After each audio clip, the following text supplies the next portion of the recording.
దేవునికి ఆయన అనుకూలంగా ఉన్నారు, దేవుని ప్రజలకు కూడా అనుకూలంగా ఉన్నారు. మొదటిది యాక్ట్స్ ఆఫ్ గుడ్ అయితే, రెండవది ఏంటంటే అమీనబిలిటీ, అనుకూలంగా వ్యవహరించారు. అంటే కేవలము తనకు తెలిసిన వారికి మాత్రమే కాదు, ఎటువంటి వారి విషయంలో అయినప్పటికీ వారు వయసులో చిన్న పెద్ద తన మన అనే తేడా లేకుండా అందరికీ అనుకూలంగా వ్యవహరించారు. చిన్నపిల్లలతో మాట్లాడినప్పుడు చిన్న బిడ్డలాగా వారి దగ్గరికి వెళ్ళి వంగి ఏమిటి నీ బాధ అని అడిగి చెప్పినటువంటి అంత అనుకూలత.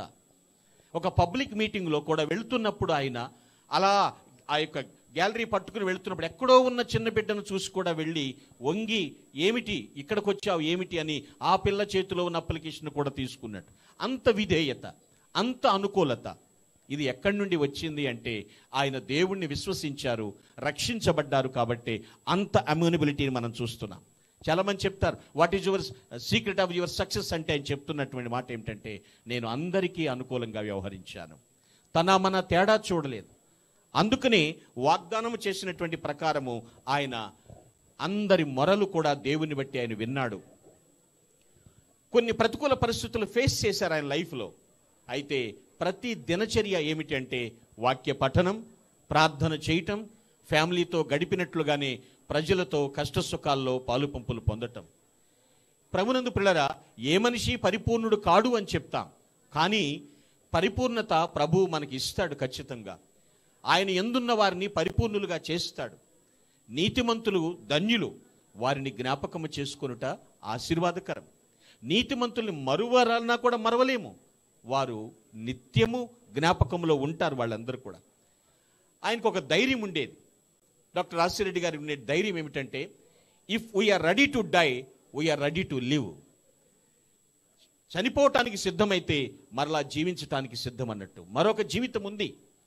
ఆ విశ్రాంతి, ఆ మాటను మనం అర్థం చేసుకుందాం పిల్లలు. సత్కార్యములు చేశారు ఆయన, అందరికీ అనుకూలంగా వ్యవహరించారు. మూడవ ప్రయత్నం ఏమిటంటే చివరి ప్రయత్నం, అక్కడ రాయబడినటువంటి మాట 13వ వచనం చూస్తే ఆయన దృష్టికి కనపడని స్పష్టమేమీ లేదు, మనం ఎవనికి లెక్క యొప్ప చెప్పవలసినదో ఆ దేవుని కన్నులకు సమస్తమును మరుగులేక తేటగా ఉన్నది. మూడవ ప్రయత్నం ఆయన చేసింది ఆ విశ్రాంతిలో ప్రవేశించడానికి అకౌంటబిలిటీ, జవాబుదారీతనం, లెక్క అప్పగించుట.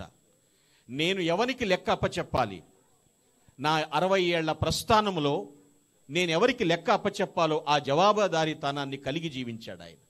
ప్రతి చిన్న విషయంలోనూ నిజమే, తన 60 సంవత్సరాల మహాప్రస్థానంలో ప్రతిదీ దేవునికి లెక్క అప్పగించాడు. జవాబుదారీతనం. ఈ భూమి మీద మనం జీవిస్తున్నామంటే ఒకనాటికి మన మాట, చూపు, తలంపు, నడవడిక వీటన్నిటి విషయంలో అకౌంటబిలిటీ ఉందన్నది మర్చిపోకూడదు మనం. ఆయన జవాబుదారీతనంగా జీవించాడు. తాను చేసిన ప్రజాసేవ అంతా దేవుడు తన లెక్కలోనికి తీసుకున్నాడు. దానిని బట్టి తీర్పు ఉంటుంది. అందుకనే ఆయన ఎక్కడికి వెళ్ళినా గాంభీర్యంగా